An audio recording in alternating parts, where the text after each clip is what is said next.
Ko ng mga unboxing. So, ipapakita ko sa inyo kung ano yung laman. Ipapakita ko sa inyo yung laman niya. So, mag-ano muna tayo.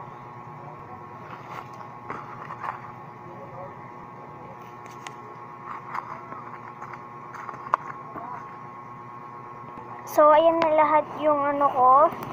Binigay sa akin ng kaklase ko. Kasi, yung binigay niya sa akin noong tapos lalagyan na ng mga ano yun? Kaibigan ko yun. Pero ito, nagbigay sa akin is kaklase ko. Si Alaysa. Binigyan niya ako ng ganito. So, simulan natin yung pagbukas. Simulan muna natin siya So, itatabi muna natin siya. Mag-spray muna tayo spray muna tayo.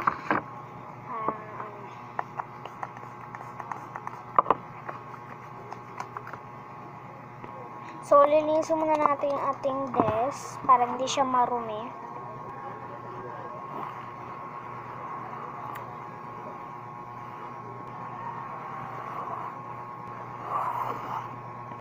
So, tapos na natin lilinisin yung desk natin. Nalalagyan din ng mga unboxing. So, simulan natin yung pagbukas niya. Diba noon unboxing mga labubo pa natin yung inaano natin, binubuksan. Ngayon, mga unboxing naman na binibigay sa akin ng mga kaibigan ko, di kaya classmate ko. So, simulan na natin yung pag-unboxing. So, simulan na natin. So, mag-ano muna tayo. Magkuha tayo ng cutter. So, hunayin muna natin yung maliit. Ito muna yung unahin natin. So, buksan na natin siya.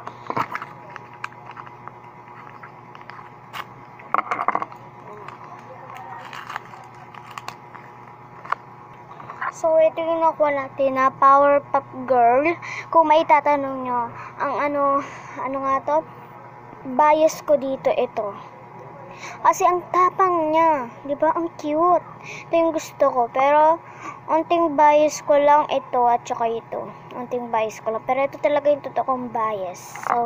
So ano na natin? Next natin ito.